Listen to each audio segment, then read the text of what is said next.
Welcome back to another episode of Beer Time with Books.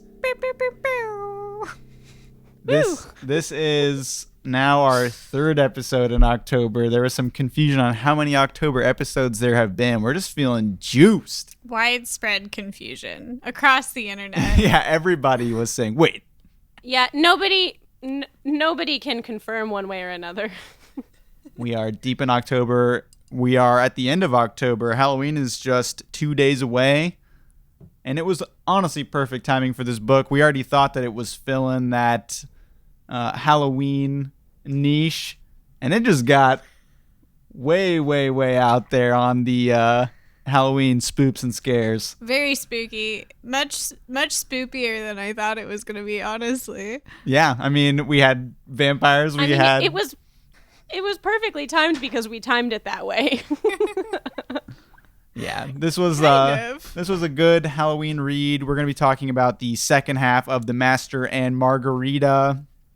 Looking forward to that, but before we get into that, we have, as always, some beers that, again, sort of match up. Who knew there was such a market for spooky beers out there? We even had Rogue Brewery comment on our picture of Bat Squatch from a couple episodes ago. I was asking them just asking in general what other spooky beers there were, and they said they're Dead and Dead. So, certified from Rogue Brewery, that's a great spooky beer. We didn't get that one today, though. We need to. Yeah, we would have appreciated that shipment. Yeah, next time they would have sponsored. We're still working. We're still working on that sponsorship. But yeah, let's go around and hit what we are actually drinking today. And who wants to start? I think we've had it kind of go around the circle on multiple episodes. Anybody want to start? Mine's not spooky, so I feel like I should start. All right, yeah, let's get the normie beers out of the way. Yeah. I'm drinking an Avalanche Amber Ale from Breckenridge Brewery. Which, there's a brief mention of an avalanche in the section that we read. That is true. So it's kind of applicable. Yeah. It's thematic to the book, not the season. Not to the spooks. But it's good. We love an amber ale in this household, so I'm enjoying it. This is Jamie. I don't even know if I said that. Good start. This is Brian. I'm doing the Avery Brewing White Rascal again. I felt like I just couldn't get away from this devilish beer for episode 2 of the Master and Margarita. And boy, do we have some stuff to break down with the devil himself for this part of the book. But yeah, this was Boulder, Colorado beer, Belgian-style white ale. And it's going to be fuel for another great discussion here for part 2 of the Master and Margarita. Danny? Nice. I have another Fury Brewing Company favorite from Pennsylvania. Mine is thematically spooky. It's called Vienna's Wrath. It's a Vienna lager, and it's pretty tasty. I'm a fan so far. And as always, all those cans will be on Instagram. It's Beer Time with Books on Instagram to take a look. Also, we have added a second dog in this house. If you're hearing any rumblings, that's going on. Couple golden doodles. Mm-hmm. We have a guest this week. So they're going to join us for this as well. One of them is looking like Behemoth. We got a little Behemoth in the house. So that'll be nice to have some visual identity to this large monster for this discussion. So next we have the recent media section. It's been a little bit of a quick turnaround. So anything you guys have that have been highlights since the last episode? I started listening to an audiobook that I thought I would have finished by now because it was only 4 hours long, and I haven't finished it. But I'm enjoying it. I have an hour and a half left in this. It's Annie John by Jamaica Kincaid, which is a classic of Caribbean literature. it's set in Antigua. I'm pretty sure. It's been a few days since I've listened to it. I'm almost positive it's in Antigua. But it's like a coming-of-age story. Annie John is a young girl coming into like her teenage years, and a lot of the book is about her relationship with her mother, and also sort of like her budding sexuality. She has a relationship with another girl at school, and it's really good so far. It's really sweet. The first chapter started off with a lot of talk of ghosts, so it felt thematic again, but I haven't finished it quite yet. And that's, I mean, most of it. Brian and I are watching the new season of the Great British Baking Show, of course. We're rooting for Mark with a K. Yeah, because there are like 3 marks, or there were 3 marks. This has been a Mark heavy There's 2 season. Marks. we like the mark that says Baker. Baker. Yeah. Is Mark with the K the travel, or the guy who travels a lot? Yeah. Yeah, I like Mark with a K. He's a great baker. Mark with a I C also is also sweet, but he's not our favorite. Yeah, we do. We like Mark with the C as well. I like the young kid. Who's the young kid? Patrick? Peter? Peter. I like Peter. And he's quite a talented gentleman. I'm already predicting him being in the finals. Wonderkind. Yeah. It's usually these young cats on Great British Baking Show. I guess if you're a young person on a skilled competition, that you probably have like an outsized amount of skill to be like that young and that good. That you got there already. Yeah, it's pretty certified that you're gonna do okay. Baking prodigies. Cool. For me, I've been still on the anime game a little bit. I'm on a rewatch of one of my favorites of all time, Yu Yu Hakusho. Just because I've seen it so much, I wanted to get to one of the darker arcs. So this is with Sensui, for anybody out there familiar. And it is darker than I remember, especially in such dark times that we're in currently. It's sometimes a little much, but I have been liking it a lot, and I may just keep it at that, just to have a complete arc. But I just think I've seen the beginning of that show so many times, which is great. I recommend anybody watching that. It's a fantastic anime from the 80s and 90s. So that's been pretty good. And then we also started Castlevania on Netflix, which is also an animated show based off of the Castlevania video game from way back when. There's a huge series of video games now, but it was pretty short. We finished the first season. Yeah, only 4 episodes, but it's based around Dracula, and it also just felt like a nice thing to supplement our watching. So yeah, Dracula's getting revenge for his wife being murdered. Yeah, his human wife being murdered. So burned at the stake. Yeah, it kind of was like, played well with this book as well. Mm-hmm. I think it just, just the supernatural element to the mortals in the story as well. So that's been kind of interesting, and we'll see where that goes. I know that there are a few more episodes in the seasons to come, but it was a nice, short season at the beginning, which I think is underutilized a lot, of just, a few episodes to get a good story across. So yeah, that's been pretty nice since last episode. Nice. I've been reading, I have been reading for a long time, All the King's Men, and I just finished it a few days ago. Ooh. Huge news, huge milestone, because I've been reading it for so many months. And I was pretty slow to start it, but really made myself a schedule for the last few weeks of just daily reading goals. Because I knew that otherwise I would just not be able to. I wouldn't be that committed to finishing it. But that's not to say I didn't enjoy it. I've actually really enjoyed just reading criticisms and analyses of it also, and like, I don't know, reading about its reception and things. So yeah, huge like check off the book bucket list. That politician is actually based off of a real guy. This corrupt politician from around that time. This is like Depression era America. And I thought that was kind of interesting to get a look into politics at a time where it was less, modernized with how much has gone on with money and politics and whatnot. It was interesting to see it at this level of like all these, backdoor conversations and different things like that with corruption at that time. It was kind of interesting. It's just funny.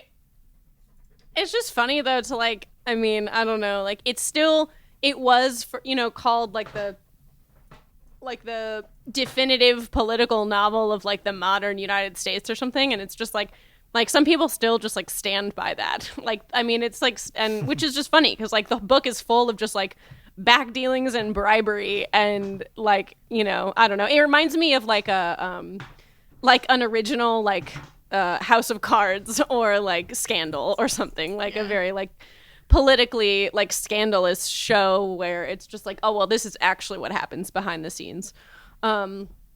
Speaking of political shows, Will and I started watching Veep and we love it, and so that's a good respite for this political season, just to have something absurd that is. Yeah, man, I don't know why I was never on the Veep train. I just like never. I just don't know why. But we have HBO Max, and I just on a whim decided to watch it the other day, and we're like halfway through the second season. It's so good and so funny, and I don't know. It's giving me like good feelings about politics recently. Yeah, there's a great arc to that show where just the stakes get larger and larger while the ineptitude stays pretty much the same. Very low.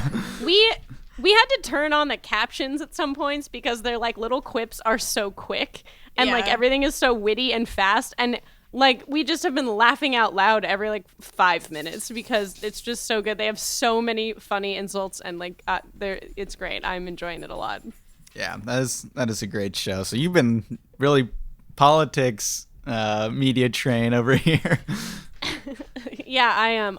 I am glad to be done with All the King's Men. Yeah. I'm happy to have read it, but I'm glad to be done. All the King's Men and Veep. That's quite the theme there. So cool. That's some media for this episode since the last episode, and now we're gonna get into the Master and Margarita. This is part 2, which this is a great break because these parts did feel very distinct, and I enjoyed getting into what this part had to offer. So this is the back half of the Master and Margarita. We're going to kick it off with a summary from Jamie. Summary, let's go. All right. So we start off part 2, as was discussed in the last episode, meeting one of the titular characters, Margarita, who we had just briefly heard about in the first part, but we didn't even know her name in the first part, technically, I don't think. We meet Margarita, and she has been pining after the Master since he disappeared. She doesn't know where he went. She's kind of considering just committing suicide because she's really unhappy in her marriage, even though her husband is like a really good guy. And then one day she is met in the park by one of the part of the retinue of the devil's little entourage, who invites her to come talk to Woland and insinuates that they have information about the Master that she might want. And what ensues after that is just like hijink after hijink of insanity and supernatural things. She's kind of turned into like a witch through some body cream. She flies around Moscow and ends up at the apartment where Woland and everyone else is staying. But then that kind of turns into like the underworld, and the main point of Wolin's journey here is that he's throwing a ball. The underworld ball. The underworld ball. Essentially. Satan's big bash. And this has happened before, and it's always hosted by a woman named Margarita, so they had to find someone named Margarita.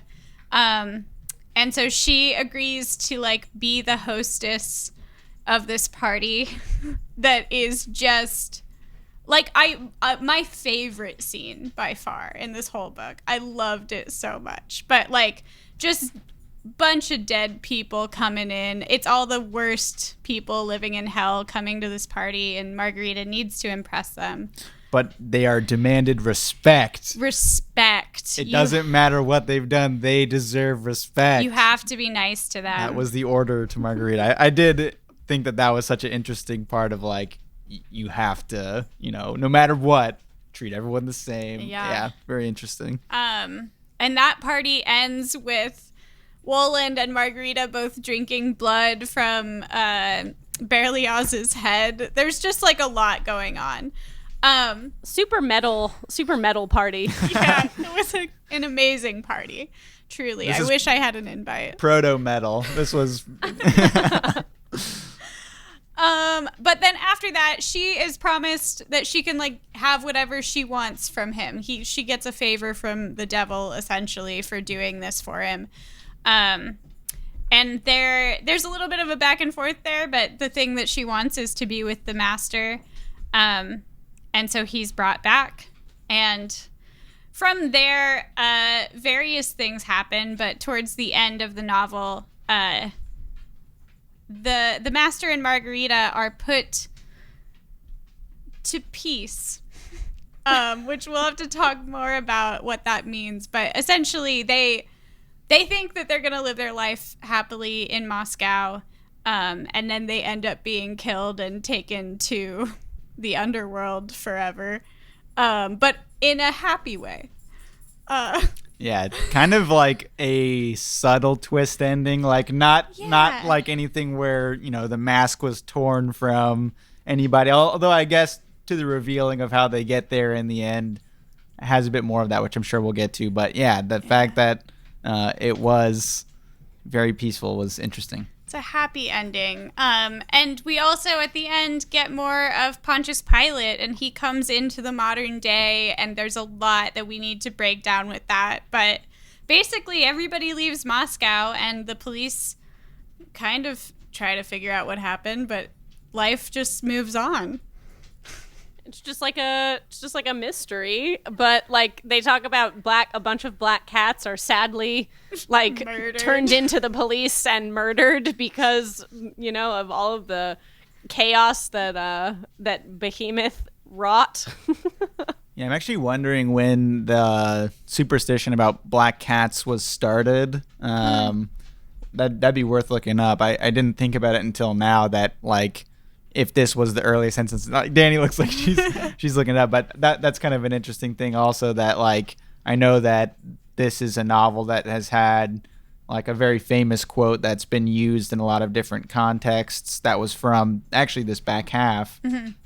Manuscripts don't burn, but wondering if the black cat thing was kind of like an influence of this as well, since it's such an influential novel. But it's hard to say, I guess, because it came out so much later than when it was written, and I don't know, kind of curious about that. But anyway. Yeah. So to start off discussion, I feel like we should start by talking about Margarita and our reactions to her introduction to the plot, because I know in the first half all of us were kind of like, oh, this master guy just showed up, and like, how is this why are they the main characters of the book, and how is it going to tie into everything with like Ivan and Berlioz and the authors and all the things. So I just wanted to get your first reactions about Margarita as a character and possibly as our protagonist, and also just like the overall structure of the novel, like her being introduced over halfway through. Like how did we feel about that, I guess? Yeah, it was definitely very interesting to come to understand very quickly that she played such an important. I mean, obviously we knew from the title, but like she played. I mean, like we understood very quickly, like in book 2, that like she wasn't going anywhere. It wasn't just like, oh, like one chapter of learning a little bit about her or like hearing from her. We spend so much time with her, and I don't know. I mean, it's definitely like I don't know. I think there's a lot of intrigue that was like built up during the entire first half, and then especially with like the way that we divide it, like we had to wait a while even before we started book 2. And I also like I'm just referring to like the structure, like the overall structure. I noticed like by the end, we had spent so much time with so many different characters, like not necessarily from different people's points of view, but like we follow so many different characters and so many different groups, and for a while we're with the Master, and then we're with the Margarita, and then we're with we're with some of Wolin's cronies, and then we're with other people. Like I don't know, I just feel like it gave me a little bit of whiplash throughout the entire book, but also it kept it really, really interesting. I thought it was so interesting to follow so many of the characters at so many different points. Yeah, playing off that, I think it was very cool that despite her coming in so late, as you were kind of mentioning, that there was such a sprawl, but something that was very noticeable within this novel is that so much came back. There was so much recall, or so much to tie in, all the way down to Pontius Pilate playing a role in the modern timeline. Like all we kept doing was this like flashback to the first century, and then all of a sudden it's like, oh no, he's actually like going to be an integral role in closing out this whole thing. And so the fact that Margarita could come in, could meet with these characters, could still tie in with all of these other timelines was really great. But yeah, from the get-go, I thought that her introduction was so great, and that it really helped to further clarify a little bit about how we should feel about Woland, because we were all kind of curious in the first part of like what he is doing doesn't seem that dramatically bad necessarily. We kept being like, well, what's he here for? Like, what's going on? And the fact that she was brought in, and one of the things that I brought up during the summary is that when they had this ball, Woland had brought her in, and everyone was saying to respect, this territory of the underworld, all of these horrible people, these ghastly characters, that, she was still very poised through that. It just like further played into, whatever's happening with Woland, especially with the fact that in the end he kept his promise and did something good for her for going through all of that. It just felt like it couldn't have been anybody else, because we were already introduced to Margarita as being so devoted to the Master and devoted to his work that she was able to keep purity through this test with Woland to, in the end, bring about peace through what should have been this very evil character. But I thought that like her adding into the mix in such a significant way, because like we had said, she didn't even come in fully until her named chapter, the first one of part 2, that she could come in and really help flesh out Woland in that way was fantastic. And it was just nice to have some grounding somewhere, because even within the Master, he was having doubts within his own work. But with Margarita, she was very pure in what she was doing, and it kind of just helped ground it overall in a novel that often got very chaotic, that she was there to help keep it okay. So that was really nice to have her become more significant in that way in the second half. Yeah, why do we think that she's the person that's chosen for that role? Like, what about Margarita is our protagonist? What does she do for Woland and for the novel and for the themes that we're talking about? Well, I think first off, like, she is the perfect, her character and her experience during her life, like, is like a perfect candidate for literally flying away on a broomstick as a witch. Like, she is so unhappy. Like, she says she's so unhappy with her life. Like, she basically says, like, she knows she probably should be happy. Her husband is like a lovely, I mean, he's like a nice person. Like, she's provided for in every way. And so, like, you know, she's already like a good candidate for wanting to, like, just literally like escape her life. And that's exactly what she does. She like turns into a witch, like mounts a broomstick naked, and then goes and wreaks havoc, like sort of in a Woland-esque way, in a few different situations, before she actually goes and like sees him and goes to the ball. And so, I think to start, yeah, she's perfectly like poised in her life, to just like break free from like what she sees as like chains.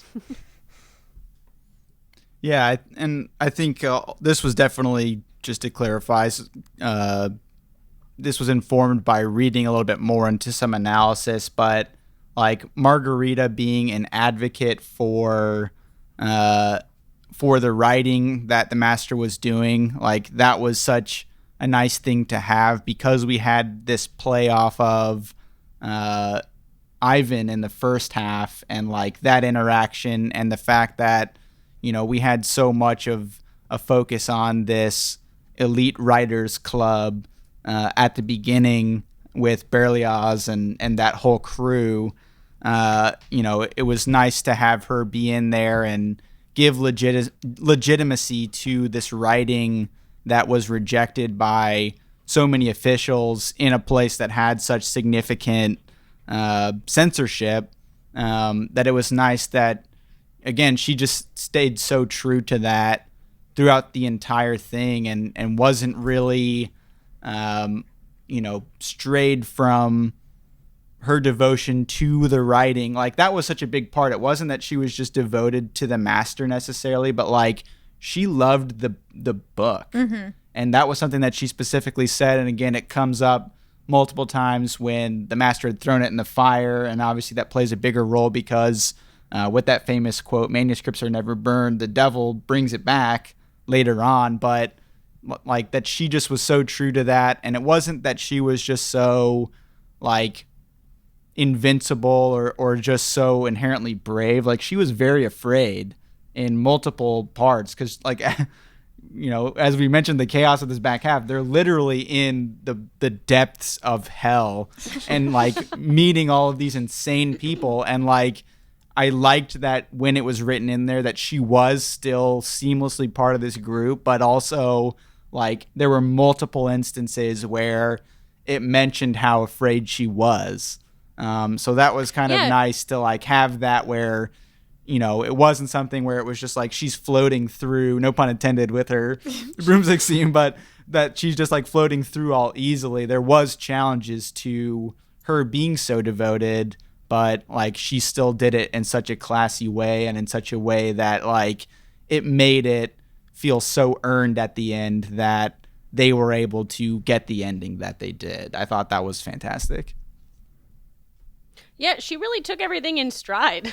Like, she and multiple times, like, you know, she talks about how she was really tiring during parts of the ball. I mean, she was tiring because of all of the adoration she was getting from all of the guests, but she was tough. You know, it felt like she was like, my knee was getting sore from all of the kissing or whatever. I don't know, whatever they were kissing. What a problem to have. But all these knee kisses. Even at the like even afterward, you know, she talks about like this sort of like sacrifice that she made to turn herself into a witch, to like be sort of to give this up like for the love of this story, of this like book, and that's clear throughout the entire second half, I think. Yeah, I think she's an interesting character in that way too, because her focus is pretty limited, but it makes her like a really interesting like unbiased party as a protagonist a little bit. Like we talk a lot about the the difference between good and evil and sort of the necessity of both of them. And I feel like she has a lot of the qualities of both because she's working for something that's like not selfish, but also she seems kind of like a selfish person. Like, yeah, I didn't love Margarita at the beginning. I was kind of like, I don't really like it, because she's introduced in such a way where, you know, a big plot point is that her and the Master were both already married. Mm-hmm. So like that was like one of the earlier things that we even heard about her character was in the midst of everybody else's sins getting focused on in Moscow, that like it kind of felt like that was a blending in with everybody else to some degree, because it was like, yeah, all these people are greedy for their money, all these people are greedy for their clothes, and like she was like an adulterer or whatever. Mm-hmm. But like I thought that, you know, made it even better in the end that she was introduced in that way. Yeah. Yeah, I feel like there was a quote towards the end. I think it's when Woland is talking to Pontius Pilate, maybe, right towards the end. A quote that I really liked that said, "You pronounced your words as if you refused to acknowledge the existence of either shadows or evil, but would you kindly ponder this question? What would your good do if evil didn't exist, and what would Earth look like if all the shadows disappeared?" And I feel like Margarita is like a big part of that sort of idea of like she does do good in the end, but like a lot of it is through evil means, or like she became the princess of darkness. They kept talking about the prince of darkness. And the queen, like she's even called like queen at one point, right? Like, yeah. I mean, really, like she's really doing whatever it takes. But her actions snowball so much. Like, not only is she working to get this book like back to the Master and back in her own possession, but also like that snowballs into like finding peace for Pontius Pilate. Like there's so much that works into, which is like a really beautiful, I don't know. It's tied up so well. She's such an imperfect person, but like a really good protagonist for this weird novel, which I think is great. I would also like to talk about the Pontius Pilate sections, because we focused on that so much. Yeah, that Pontius Pilate section in the second half, I was like fully not expecting. There was so much more content Pontius Pilate related, and I was like, what's happening? I just like, I don't know. I didn't expect to see so much in the second half. Yeah, it did and I'll just say this is an Inglourious Basterds spoiler, so if you want to fast forward like 30 seconds or something, but it really... I haven't seen it.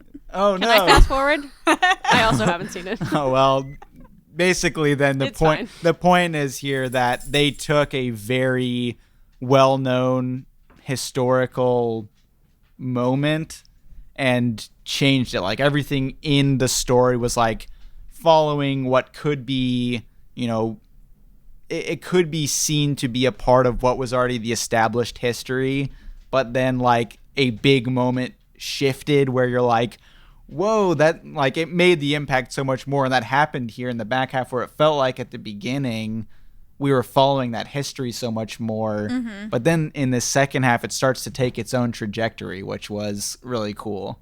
Yeah, let's talk about that. Why does that happen? What's happening there? How does it get into present day and also the underworld and also purgatory and maybe heaven? Well, I think, so just to reference the point, you know, we were talking about, especially because of who we were focusing on when we were talking about these sections last time of Judas and Pontius Pilate, that's where that big deviation happens. So, you know, it's earlier on in this second part where we get that deviation where Pontius Pilate actually ends up killing Judas. Mm-hmm. But in the Bible, Judas is so overcome with grief that he kills himself. And so that was something that I knew it felt off, but I did have to relook it up. I was like, that didn't happen. But like did it? Yeah. I know, I felt the exact same way. Did it? So it's been a while since I cracked open the Bible. Yeah, so like that was definitely something that was it got me back into those sections again where I had kind of questioned at the end of part 1 where we were like, where do we go from here? We got to the crucifixion, and you know, that's such a pivotal part of the story, but it's not the point overall because Pontius has a longer journey to go on. So I think that it was helpful to start that suspension of disbelief early, because Pontius then goes through, you know, what happens through the rest of the novel and ends up being a presence in modern day Moscow, that it was nice to not have that happen all of a sudden, that you could start to get these crumbs of like, oh, okay, something interesting is going on here. I don't know what it is, but I think that like that helped set that up for later on and really highlight, you know, after the fact, where it wasn't that Pontius Pilate was weighing this decision to sentence Jesus to death, but that he still had this remorse afterward enough where he had to kill Judas to make himself feel better about it. Like, even though he never really feels better. Right. And so like that was just kind of a nice way to lead it in very subtly, so that we can reach that ultimate conclusion. So I really liked that it played it in that way, and the fact that it was split so nicely from the first part to the second part in its style. Danny, do you have any thoughts? Yeah, I mean, I don't know. I was very engaged with the despite it being so long, the Pontius Pilate part in the second book, and just like I was so intrigued. I feel like as somebody, I mean, I don't know, we've all talked about this, but like the story of Jesus and Pontius Pilate is told so much in like Christianity that I just feel like I was really intrigued by this like retelling of it in like a different way. And also I enjoyed reading from like Pontius Pilate's perspective, like an imagining of the way that he would have felt after ordering, you know, this crucifixion of somebody that he I don't know, didn't really feel like deserved it. And I mean, I was even surprised to find like when we met him again at the end that he was like plagued by like insomnia, and you know he was still tortured, all like, you know, 2,000 years later with like guilt and like anger at himself. Yeah, I don't know. I enjoyed that more than I thought I was going to, because after a while, like I was kind of like, all right, like what is this book that Margarita is like fighting so hard for? Like what is like what is like interesting or special about it or whatever? And I appreciated the book within the book. Yeah, I definitely also like. Again, admittedly, I said this last time too, and like the Pontius Pilate sections in the second half were more interesting to me, but they still like felt long, and I was kind of like, okay, but I want to get back to the devil and like what's going on in Moscow. But the moment when Levi, who I think is Matthew. Is it Matthew? Matthew the Levite. Is it? What is it in your translation? In mine, it's Matthew the Levite is what it's called. Oh, it's like Levi Matthias or something in our translation. And then sometimes Matthew was fully. Yeah. But I think it was like Matthew Levi sometimes. I don't know. This name or this it changed a lot. Well, this book just in general, most people had like 3 ways to say their name, you know, in a lot of different areas. But yeah, I don't know that we ever had it necessarily in the way that yours did. Yeah, it normally started with Levi. which I had to look up, like, specifically. I was like, I think that this is who this is, but when he showed up, like, on that rooftop in Moscow in one of those last chapters, I was suddenly like, oh, shit. Like, what's happening? I'm interested now. How is this going to tie in? And that ending of, like, the master being responsible for essentially taking Pontius Pilate out of purgatory is such an interesting, like, not deviation, but like a surprise ending for me. I was very much like, I don't know what's happening, and wow, this is a choice, and I didn't expect to get here. So how did you guys react to that last little bit? All of the, you know, the rainbow bridges and whatnot happening towards the end. Well, I'll just say, first of all, it sounds like next season we're going to need to choose the Bible for one of our books. Season 3, the Bible. Because apparently all of us had to do a lot of looking up for this stuff.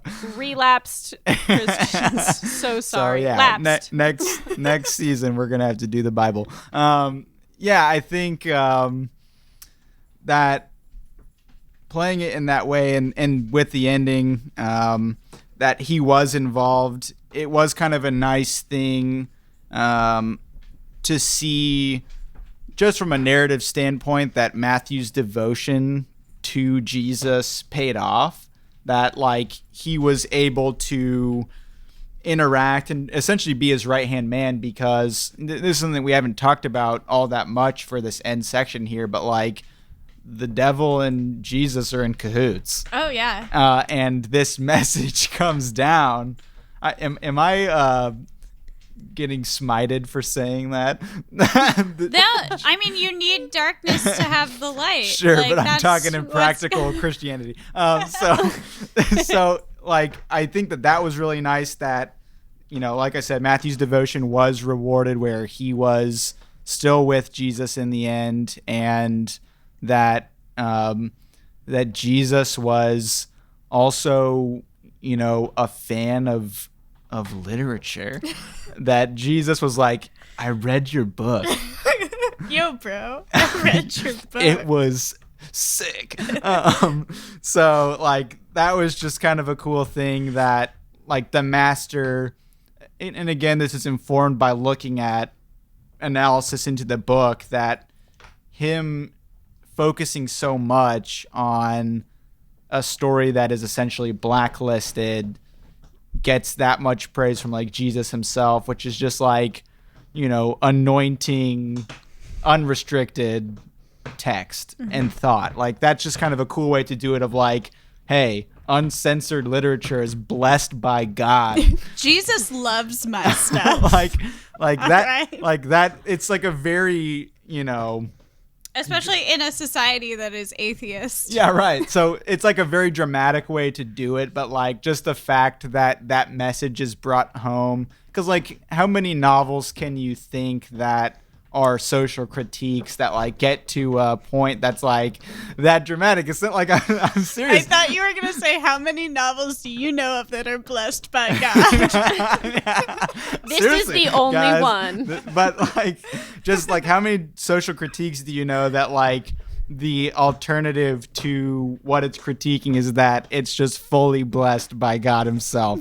like that's just a crazy choice to make, of like, you know, to really drive the point home in a creative way. Again, like I had talked a lot previously about how interesting it was for them to use, or for Mikhail Bulgakov to use these divine beings to tell this story, but like it was still wrapped up in a way that wasn't just like in awe of the presence of these people. It was like great punctuation to the points themselves, which was really cool.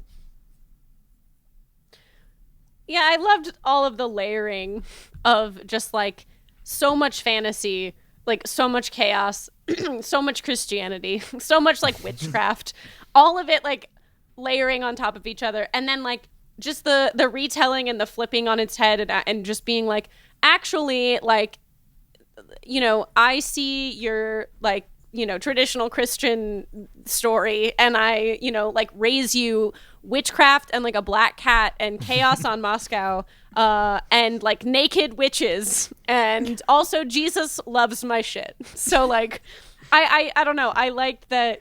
I just kind of feel like he went all out, and he layered so much of it, and it was like so much more. I don't know. I feel like that contrast, like the contrast of all of it, really came out because like all of these sort of like fantasy elements, these fantastical elements are like lined up sort of against each other so that you can like see them all sort of at the same time. And I don't know.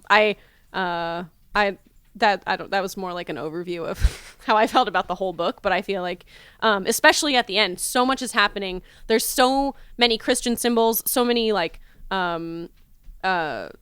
there's like the witchcraft layer, and then there's like the all of the sort of like the elements of like Russian society thrown in, and atheism and all of it. Like it's just all there, and there's so much happening. And it never fell apart. Like that's the thing too, is that even with all of that, it never felt like it lost its ability to be a fully realized story. It didn't feel like a lot of these moments were just thrown in as like a, whoa, isn't that crazy? Witchcraft, blah, blah, blah. Like, just because, especially throughout the novel, I think it was just because it happened so much, like a very purposeful use of callback, where most things that happened in the novel had it happen somewhere else. Yeah, it was important in some way. Even down to like the woman by the streetcar with the oil, like Anushka. Even, like she came back, and like all these various details like just kept coming back. So like that's the crazy thing too, that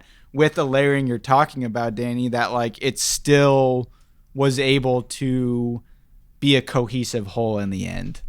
As a fun side note, I was reading today about like ways in which the Master and Margarita has permeated Russian society, and apparently a common, I don't know how common, but a phrase that is known in Russia is Anushka has already spilled the oil, meaning that like it's inevitable. It already happened. Oh, that's great. I love it. I'm going to start saying it. I'm using it. Like, I think I took what a very dark idiom, though, of the connotation of like call back to Berlioz getting decapitated. Yeah. That this is the phrase that they latched onto. It's already happened. Your head's already off. There's an incredible quote. I don't know what article this is the from. bad shit has already happened. I don't know what article this is from because I didn't take a picture of the title, but it says on some article that the Chechen warlord Shamil Basayev once taunted his enemies with the phrase, Anushka has already spilled the oil, meaning an unavoidable fate, which is incredible. I'm going to start using that. Anyway. A very niche reference. I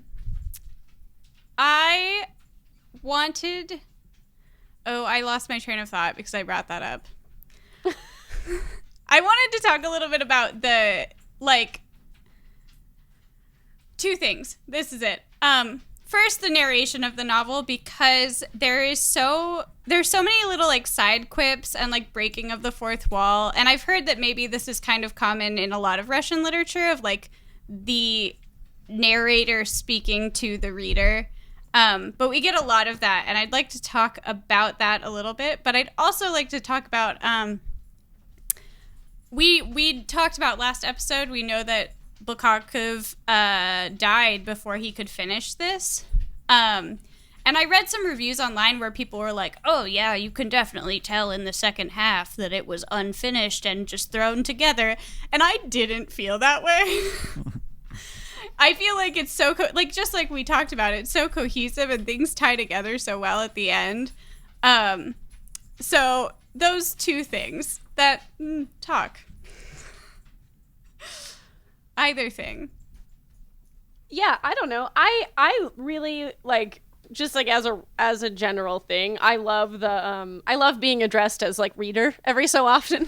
It makes me feel like I'm like being told a story by like an old like Russian man over like a fireplace or something. I don't know. It makes me feel very paid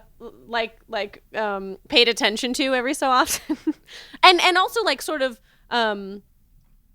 like brings you like sort of back to reality. It's like it's almost grounding, like I feel sometimes, to feel like, oh, like, you know, I don't know, this is back where we are, like this is the overarching like story, or like this is what's happening. And I don't know, I never felt like it was I talked about this a little earlier, but I never felt like it was too hard to follow or too confusing, because it's not like we had different narrators. We were just like following different people's and different groups' stories throughout all of it. And so it jumped around a lot, but it was still pretty easy to follow for me. And so, I mean, I feel like a book this chaotic, I would assume would take me a long time to read, but I actually read it all pretty quickly, and was able to take it all in pretty quickly, because like, I don't know, I was very like intrigued the whole time. And I, despite all of the sort of disparate feeling stories, like it all like we said, like was cohesive in the end. So in that way, I thought it was pretty easy to follow. Yeah, I think with the way the narrator presents everything that's going on, this kind of plays into both of the questions here, honestly, that, you know, the narrator, first of all, makes it very whimsical, which is really nice, and something that could be so serious. If it was told in such a point-blank way, this novel could easily have a tone shift where, like, oh, this is terrifying, like, people are disappearing, like, the bowels of hell are here. Like, that could be something that if it's just told matter-of-factly, it's kind of like, ooh, I don't know about any of this. It could really be an off-putting thing, but I think it really helps add in that criticism where it's kind of like, no, this is a parody of what's going on. Like, this is silly, right?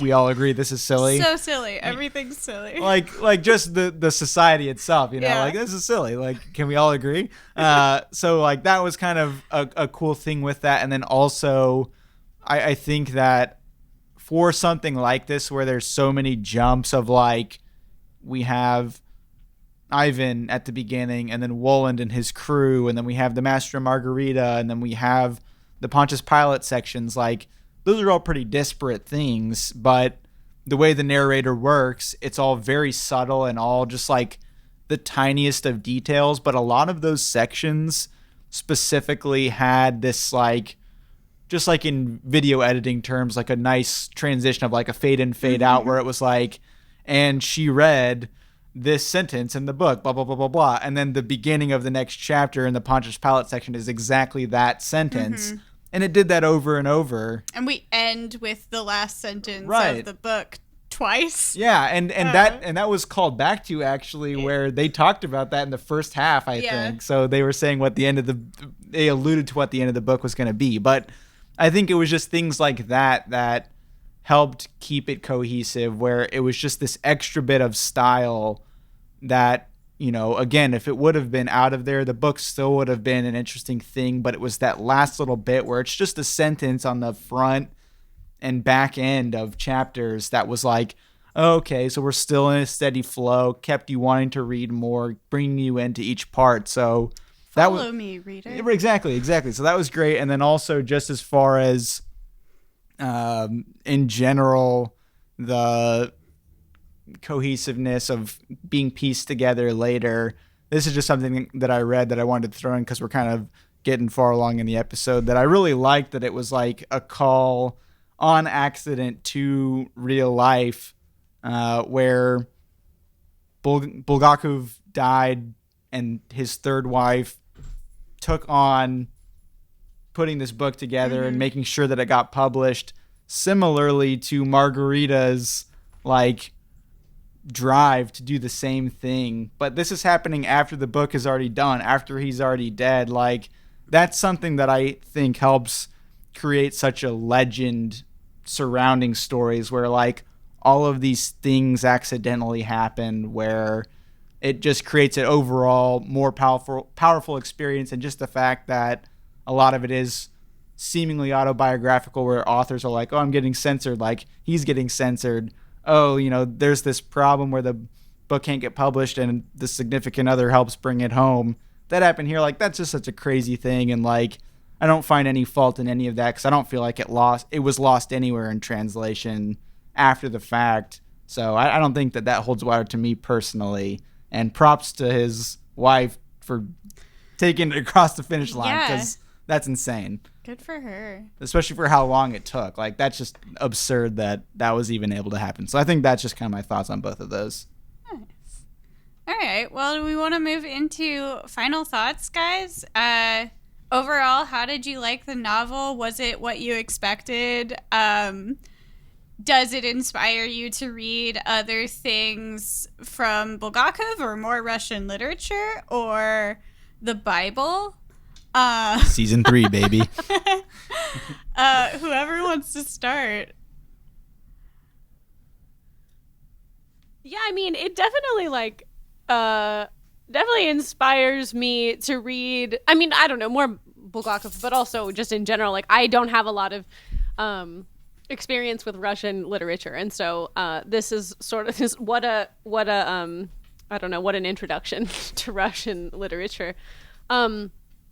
But I had literally no expectations going. I had absolutely no idea. I had absolutely no idea that there was going to be so much Christianity involved.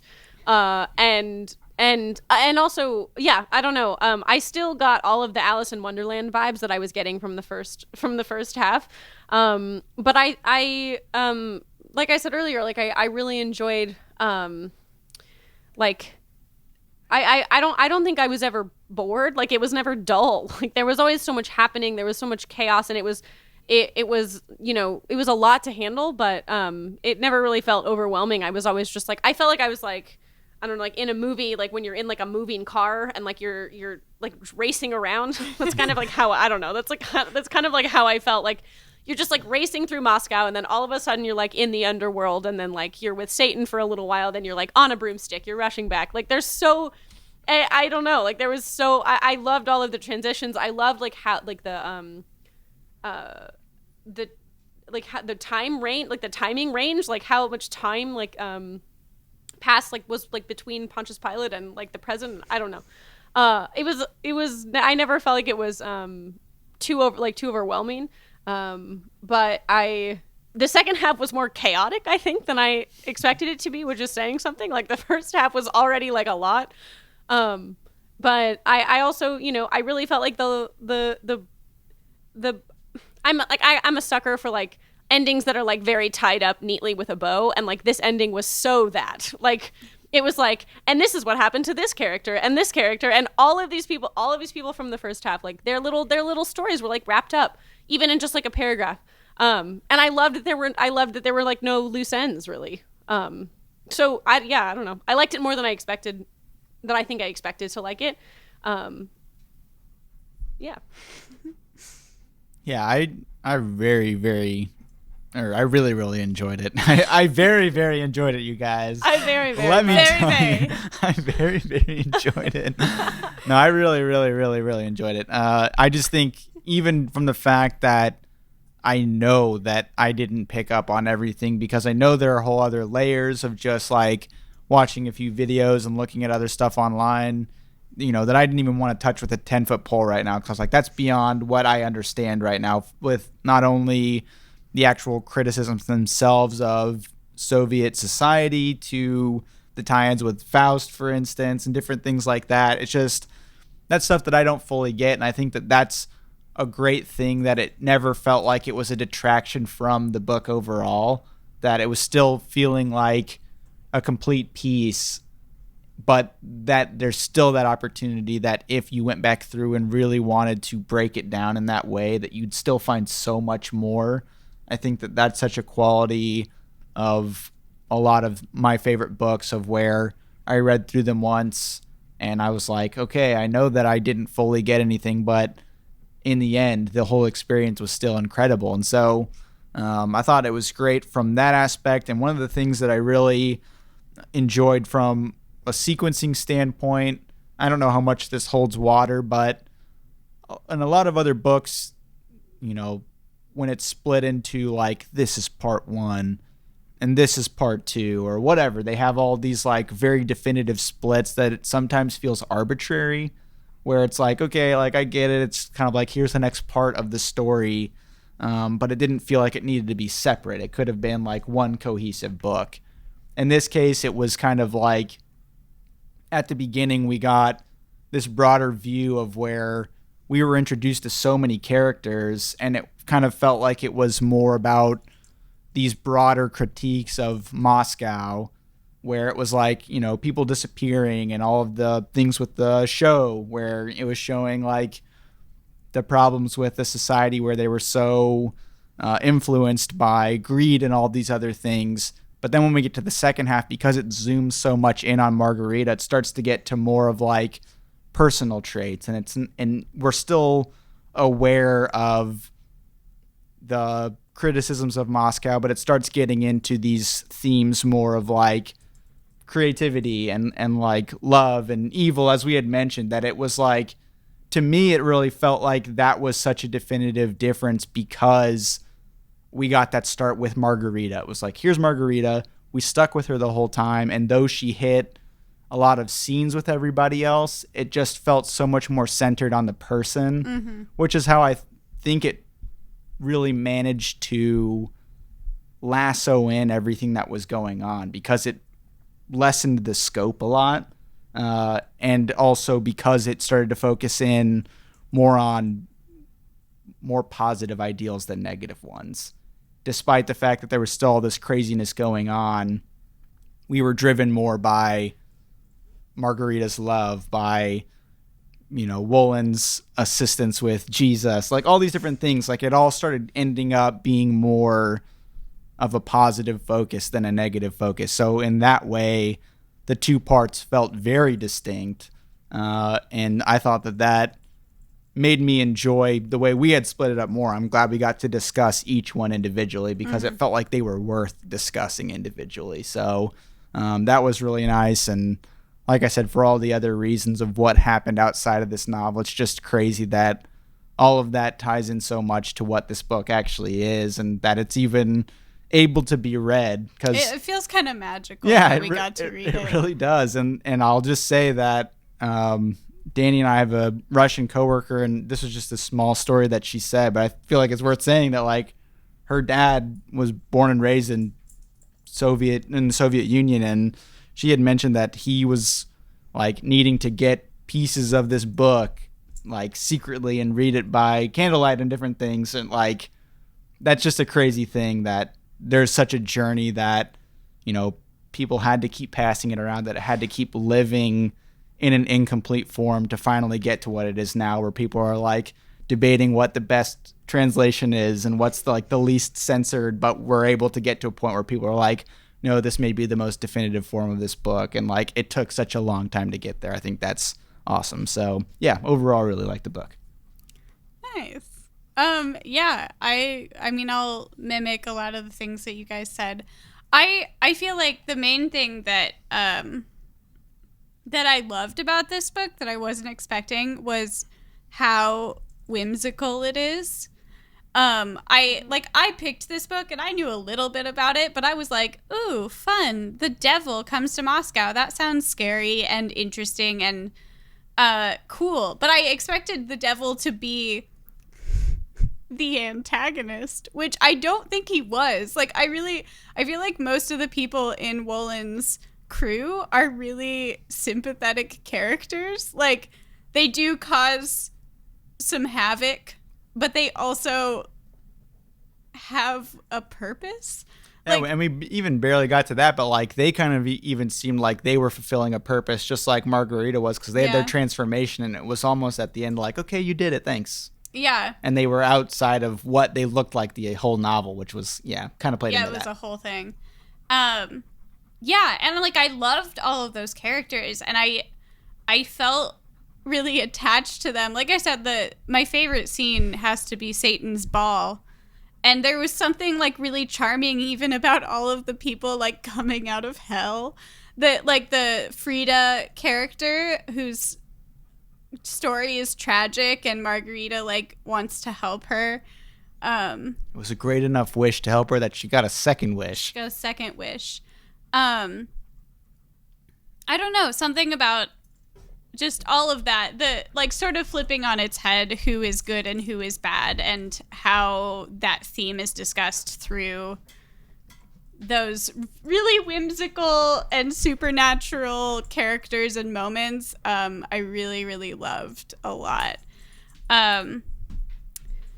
Final thought is that I kept thinking this throughout reading, especially the second half, but I feel like this is definitely a book that I will pick up 5 years from now, and it'll feel like a really cozy, nostalgic, happy read. Like, there's something really happy about it in a really weird way. And I just imagine myself, I feel like I say that about books sometimes of like, oh, I should read that again. And I feel like this is a book that I will actually read again, because there's like so many layers to it. And also it was just so enjoyable, and so like actually me laughing to myself throughout reading it, that I feel like it'll feel really, really nice to pick up again later in life. So yeah, that's it, guys. Yeah. Thanks for reading it. I feel like there are a lot of a lot of layers that like I hopefully, will be able to like read more things that like this book references, and like understand more things in like the next few years, and like further on, and like be able to pick it up and actually like catch on to more things that like this book references, because like even we didn't even scratch the surface of so many things, and so I just feel like there's so many, there's so much more to like analyze, and it's like exciting to have a prospect of like, oh, this book like I can read again in a few years, and like it'll feel there'll be things that I'll be able to discover that are like new. Mm-hmm. Yeah, and for the readability, just again referencing our Russian coworker, like I was confused at the beginning when she specifically said like every few years when I like feel like shit, I pick this book up, and I didn't know if this was like a masochistic thing where she just like it's just the devil is causing chaos and havoc, but like because it ends the way it does in the end bring about some coziness to it, mm-hmm. Where it's not all doom and gloom. So yeah, that's there's a peace. It might not bring light, but it brings peace. Yeah, very true, very true. So yeah, I just think that it does make sense, and I know that she said her family's the same way of the rereadability. So yeah, it's kind of cool to have read it the first time, and maybe of more to come. Yeah. Come back to Beer Time with Books 5 years from now. We'll do a second reading. All of us together. We're gonna do commentary episodes where we play the episode and we talk over the episode about the episode, and I can't wait for our 5 years from now replay of all of our episodes. Just the infinite content. So yeah, with that, we just have one more book this season. I think we are still on track to wrap this thing up before 2020 is over for our mostly socially distanced season. Danny, I just was listening back to the early episodes as I lay dying. You were in the room with us, and most of the episodes still been here, but it'll be nice I think it's good to roll with the punches and end it that way. But we will be ending with your choice for book number 7. So just to fill people in on what that is before the next episode, let us know. Yeah. We're going to be reading Oryx and Crake by Margaret Atwood. Let's go. So that will be Let's Go. so that will be book number 7. We'll be doing part 1 and 2, and then as we did for season 1, we're going to do a bit of a season finale episode where we go through our least favorite, top 3 favorites, favorite beers, different things like that. It was a fun episode last time, a little more loose, and should be fun again. So I'm just going to definitively say I scatted last time. I definitely scatted last time. So whose turn is it to scat? This is a jazzy episode. Turn. The intro is very jazzy. I'm pretty sure it's Jamie's. I know it's my turn, and I was going to try to avoid it. Jamie pulled the "this is my episode" card last time. to not scat. This is my episode. All right, Jamie, take us out with a scat. Beep-a-doo-bop-a-doo-bop-shoop. Ends with Nice. a shoop. We will catch you next time. Bye. Bye.